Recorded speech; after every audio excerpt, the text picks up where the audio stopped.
Kabila Diary, c'est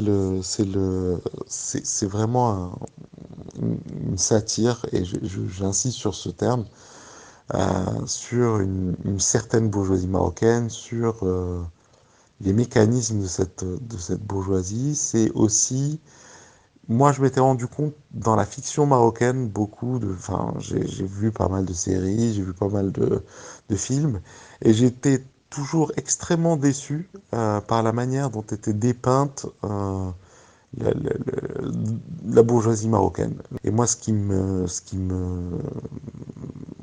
m'intéresse aussi, c'est un peu les aspirations de cette bourgeoisie, un peu ses rêves de grandeur.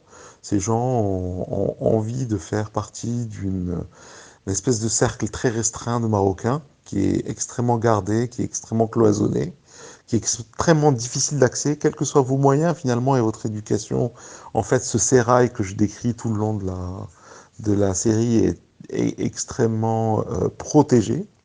Et j'avais envie de parler de ça, de cette névrose qu'a cette bourgeoisie pour absolument en faire partie de ces very, very happy few.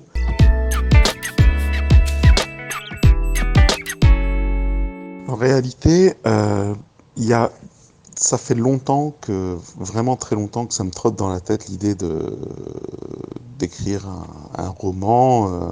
Je consomme beaucoup de contenu littéraire, je lis beaucoup et je regarde beaucoup de séries et de films. Et j'avais toujours ça dans un coin de ma tête d'écrire quelque chose.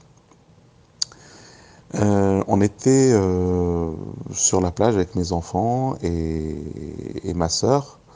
Et on était au nord du Maroc dans une plage, parmi les plages qui se situent entre Kabila et Restinga.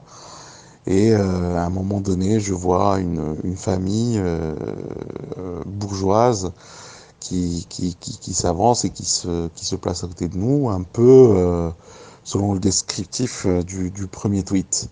Donc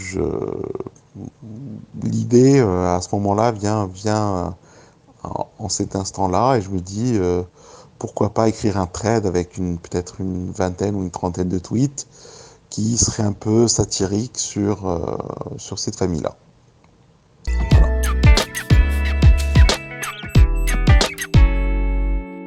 Honnêtement, pour la difficulté, c'était une expérience hyper éprouvante. Je sors de ces 10 jours, parce que j'ai écrit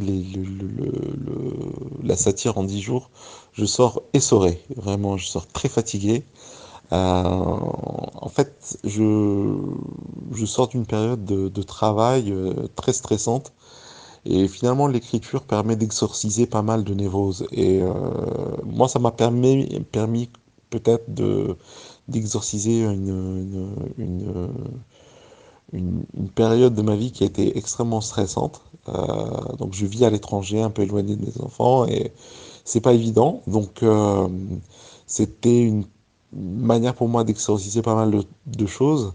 L'expérience était exceptionnelle dans le sens où il y a eu tellement d'interactions, tellement de bonnes vibrations qui m'ont été renvoyées par les lecteurs. Et c'était une expérience interactive parce que les gens réagissaient énormément sur le déroulement du roman. Des amis sur Twitter m'ont donné des conseils précieux sur la partie juridique de l'intrigue, d'autres sur la partie économique. Donc c'était vraiment un échange, et enfin, ça m'a beaucoup nourri, et ça a permis de faire passer l'expérience de manière un peu plus facile. Bah, la vérité, c'était quand même 5 à 6 heures d'écriture par jour, donc c'est pas rien, c'est beaucoup de temps, et ça demande beaucoup de concentration, il faut être c'est très intense. Heureusement, l'inspiration était là, donc les idées venaient, il fallait les structurer, il fallait habiller l'intrigue, il fallait penser à beaucoup de choses, donc c'est pas évident, et c'est une expérience qui est très éprouvante.